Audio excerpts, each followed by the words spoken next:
In rescue, we never know what we're going to come up against for this upcoming season. Just be prepared to be caught off guard. You know, some people love surprises. I definitely am one of those that do not. Okay, that's cute. I say you talking smack, yeah. And then the name stuck. A home check may seem like it's pretty straightforward. Tia Torres became a household name as the fearless leader of pit bulls and Parolees, dedicating her life to rescuing misunderstood dogs and giving second chances to those society often cast aside. For 3 decades, her unwavering mission inspired millions, turning Villa Lobos Rescue Center into one of the largest pit bull sanctuaries in the world.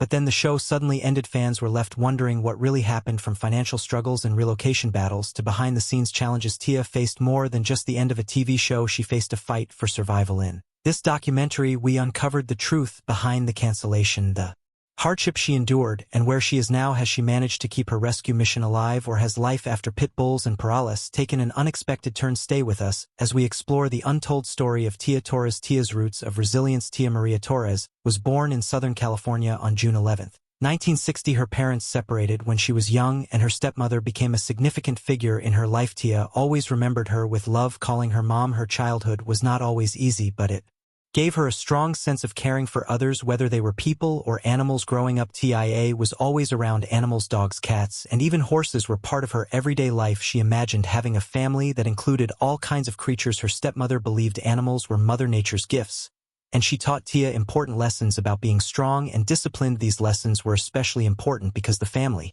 didn't have much money. Because her father wasn't around, Tia became even closer to the animals. They showed her that you could find loyalty and love even when you least expected. When Tia was 17, she left home. She wasn't alone, though. She took 2 Arabian horses, an Angora goat, and her favorite dog, a Catola leopard dog named Cougar. She traveled around having many adventures, but also facing tough times. Sometimes she didn't have a place to live and had to sleep in a truck or a horse trailer. Even though it was hard, this time in her life made her bond with animals even stronger. It also made her even more determined to help them. These difficult years taught Tia to be tough and to understand how much animals can give us with their unconditional love. A life dedicated to rescue and redemption. I walked out backstage before the show started just to tell her how much I admire her. What you do, what you devote your life to is so admirable. It's amazing. Tia's life took some surprising turns. She was in the military, drove a truck, and then worked as a counselor for young gang members in Los Angeles. This job showed her the tough realities of city life as she worked with teens at risk and people who didn't have much. It was a hard and sometimes risky job,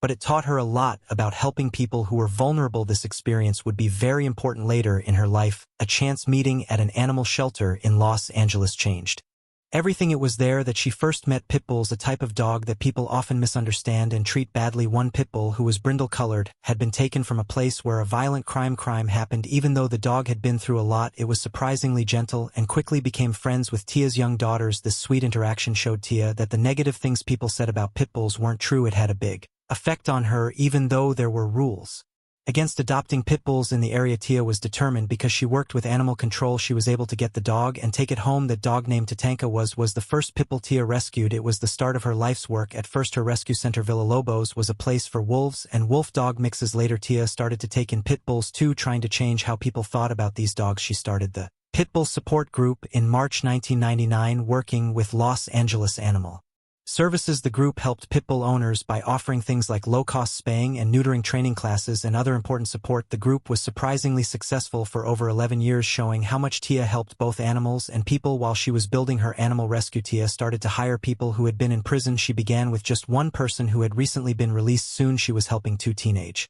brothers who were friends of her daughters and were having trouble getting started in life. This simple act of kindness became a key part of her mission, giving chances to people that society often forgets. These 2 young men, Kanani and Kelly Chalk, often referred to as Mo, became important members of her growing family. They helped at the rescue and found a stable place in its supportive environment. The Villalobos Rescue Center became more than just a place for animals. It was a safe place for both animals and people who wanted a new beginning. Tia's special way of combining animal rescue with helping people got her noticed in the community. An article in Los Angeles magazine talked about her work, praising her kindness and her amazing contributions to the community. The article caught the eye of TV producers. At first, Tia didn't want to be in the public eye, but she agreed to a TV show because donations were getting low. The show Pit Bulls and Parolees was a big hit, bringing a lot of attention to Villalobos and helping them get more adoptions and donations, but this success wouldn't last forever. A fresh start in New Orleans. So how did you start exactly? Tell people how you got to. You have 200 dogs right now, about 200 to 250 pit bulls we have. So you started with rescuing. You rescued one about 14 years ago. It was just by chance. I happened to be at a local animal shelter where they brought in a little pit bull from a big crime scene. Things got tough for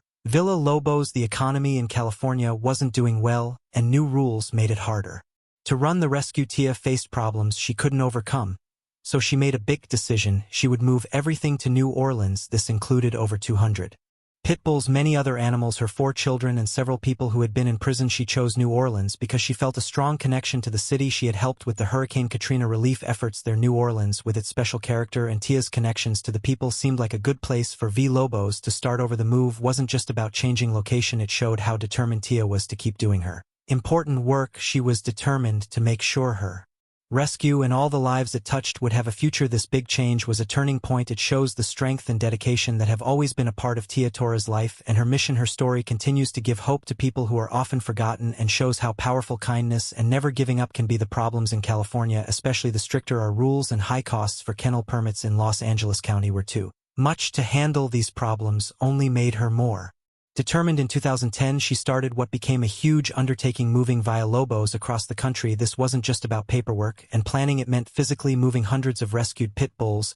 Her moving team was a great example of her ability to find solutions. She used moving trucks, a converted motorhome, which she called the doggy limo, and even a school bus to safely transport the dogs. The journey itself was a test of her strength. She had to make many trips across the country, and each one had its problems and challenges. Finally, on January 1st, 2011, Tia arrived in Louisiana with the last 50 dogs. This marked the official beginning of Villa Lobos' new home. This wasn't the end of her difficulties, but it was a very important turning point. What started as one place in Louisiana quickly grew. It became a large rescue organization with several locations in Louisiana and Texas. Today, Villa Lobos is one of the biggest pit bull rescue centers in the world. It shows Tia's good business sense, her never-ending compassion, and her deep love for the animals she cares for. Tia's unbreakable spirit. Tia's own life has had its share of difficulties. Her childhood wasn't easy, and this set the stage for a life filled with surprises and changes. Her marriage to Aaron Marcus Jackson, a man with a well-known criminal past, including a serious gunfight with the police, made her already busy life even more complicated. Even though he had a troubled past, they got married in 2006 after he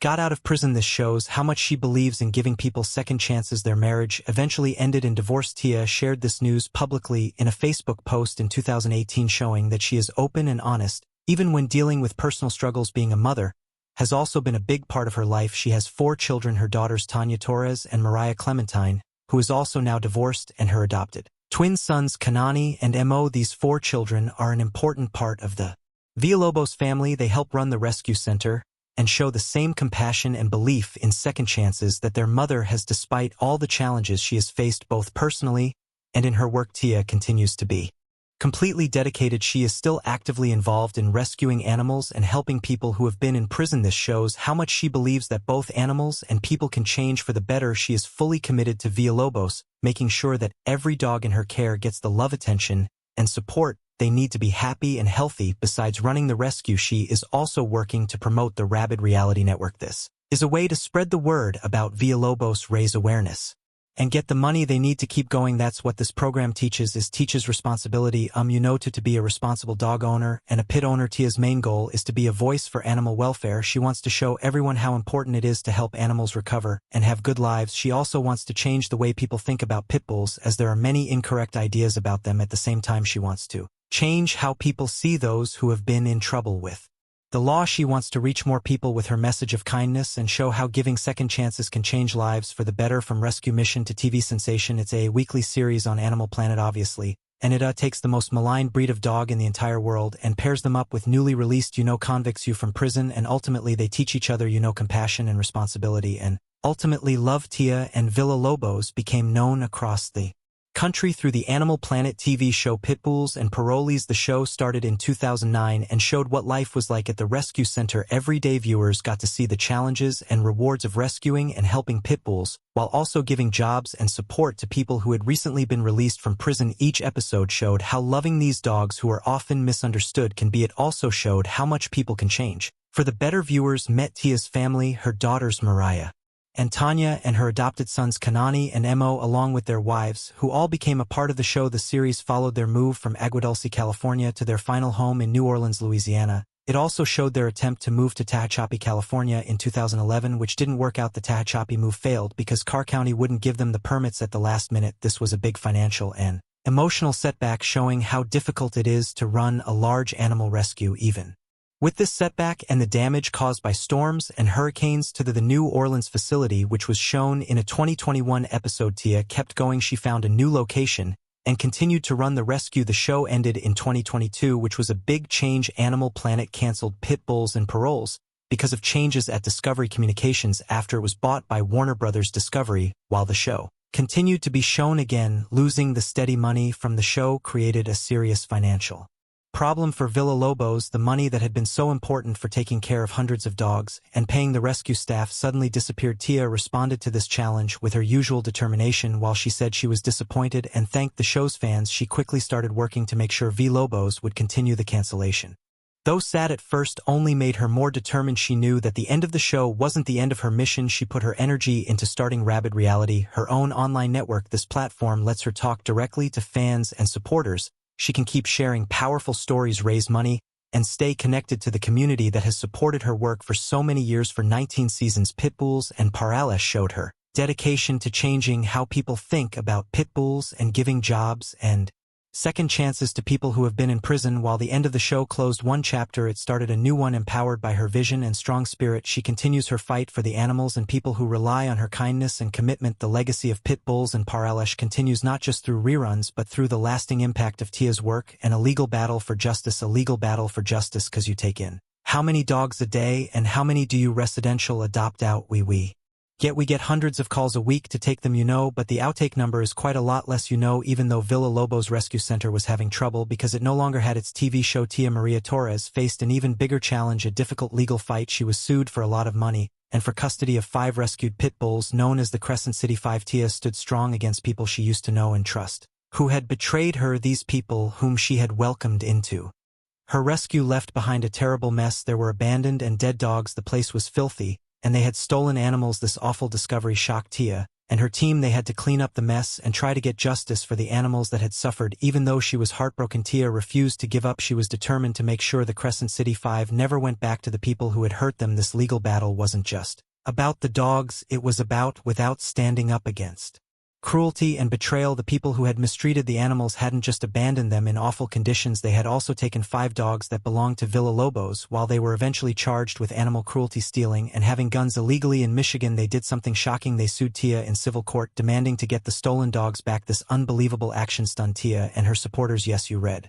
this correctly, she said. The 2 people charged with animal cruelty were suing me to get our VRC dogs back into their custody. Still shaking my head on this one. The thought of these innocent animals going back to the very people who had caused their suffering was too much to bear. Tia knew she had to fight with everything she had. For over a year, Tia was not allowed to talk about the case publicly because of a court order. This was very stressful for her. The lawsuit drained her emotionally and financially, with legal costs reaching $100,000 to keep Villa Lobos running. Tia had to sell some of the rescue's things, a painful but necessary step to make sure her mission could continue. Still, she didn't give up. I had to fight because they were not going to give up. She declared, these dogs deserve better, and I wasn't going to let them fall into the wrong hands again. Her strength in the face of trouble showed that her dedication to her rescue and the animals was unshakable. In the end, justice won. The lawsuit was dismissed, a huge victory for Tia and Villalobos. The Crescent City 5 were no longer stuck in legal limbo and could finally go to loving homes where they would be safe and cared for. The relief was overwhelming, ending a painful time that had troubled Tia for too long. Even though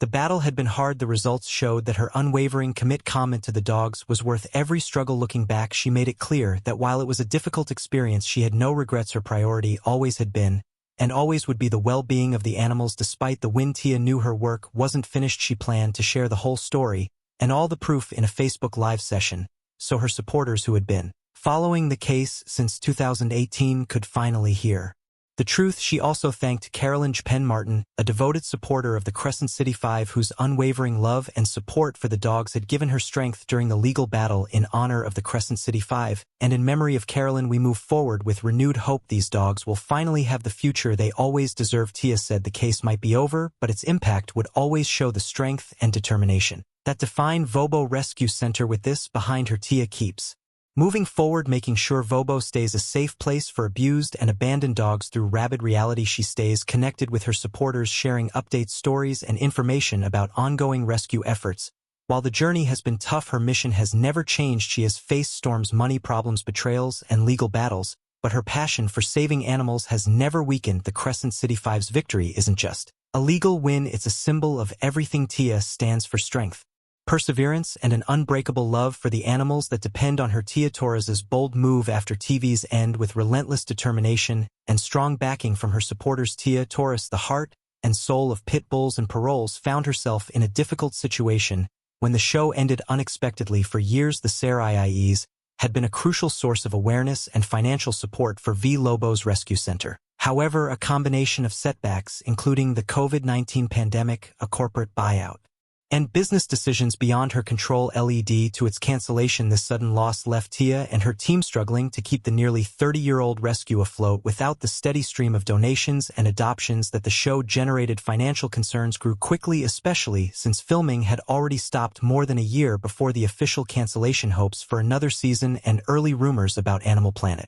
being sold only added to the uncertainty. Facing a financial crisis, Tia turned to the loyal online community she had built through Pit Bulls and Parolees instead of depending on major networks, which she believed didn't fully grasp the needs of true animal advocates. She set her sights on a more independent and direct way to generate support. This vision led to Rabid Reality, a non-profit subscription-based streaming service VOD dedicated to funding Villa Lobo's Rescue Center. To bring this idea to life, she teamed up with Early Release Media ERM, a production company, and officially launched Rabid Reality. This was a groundbreaking project, the first streaming platform solely created to support animal rescue efforts. Subscribers gained access to a wide variety of exclusive content, including never-before-seen footage featuring the Pit Bulls and Parolees cast, as well as brand new programs. Some of the featured series included Life with the Underdogs, which documented ongoing rescue operations, and The Big Easy Boys, a travel show following fan-favorite Parolees exploring New Orleans. There were also video podcasts like Cell Dogs and Dog Diaries, offering an inside look at life at Villa Lobo's. Additionally, Pit Bulls, Parolees,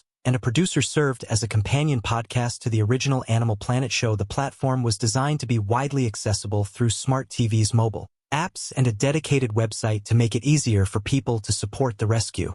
Rabid Reality offered 4 different subscription tiers to fit a range of budgets. ERM played a much bigger role than just producing content. They built an entire streaming infrastructure from scratch, which gave Tia complete control over how the content was created, distributed, and tailored to different audiences. At first, Tia was excited about this new venture. She saw Rabid Reality as a way to keep her mission alive, share real rescue stories without restrictions, and create a stable future for Villa Lobos. She had big plans for fresh shows, engaging podcasts, and deeper connections with her supporters, but despite its promise, Rabid Reality shut down less than a year after launch. Tia's shift in strategy. Although it was a tough decision, Tia explained that shutting down Rabid Reality was necessary to cut costs and create a better experience for supporters. The platform had been struggling with serious technical issues, leading to frequent complaints from subscribers. After weighing the challenges, she decided to switch to a simpler and more sustainable model. Instead of continuing with Rabid Reality, Tia redirected her audience to her already established Patreon account, a move she had originally considered before teaming up with Early Release Media ERM. In addition, she launched a new YouTube channel for Villa Lobo's Rescue Center, where much of the same content would be available for viewers. Understanding the disappointment this sudden change caused, Tia publicly apologized, explaining that creative differences between her and some of the Rabid Reality team members played a key role in its downfall. She shared that she preferred a more straightforward and user-friendly approach for her audience to make things right. Refunds were offered to subscribers who were unable to fully enjoy the platform before it shut down. Despite Rabid Reality coming to an end, Tia's dedication to Villa Lobo's Rescue Center never wavered. She continued releasing content through Patreon and YouTube, including fan-favorite shows like Life with the Underdogs. She also introduced new podcasts such as Tia Talk Tours, Unmuzzled, and 25 to Wife, where she shared personal experiences, behind-the-scenes rescue stories, and insights into dog care. One of the more unique additions was Moto Maidens, a documentary-style series that followed an all-female biker gang. This downsized approach helped cut costs while giving Tia More creative freedom rather than relying on an expensive streaming platform. Supporters could now contribute through monthly Patreon subscriptions ranging from $3 to $25, helping sustain the rescue without the heavy overhead of running a full-scale streaming service. While this new strategy may not have been as expansive as her original vision, it provided a more stable and long-term solution for both Tia and Villa Lobos Rescue Center, but it raises an important question: could a different plan of saved rabid reality, or were the obstacles simply too great to overcome? Now we want to hear from you. What do you think about Tia Torres' journey after Pitbulls and Parolees? Do you believe the show should have continued? Drop your thoughts in the comments below. If you enjoyed this video, don't forget to give it a thumbs up, hit that subscribe button, and turn on notifications so you never miss a story like this. And before you go, check out one of these videos on your screen for more incredible stories. Thanks for watching, and we'll see you in the next one.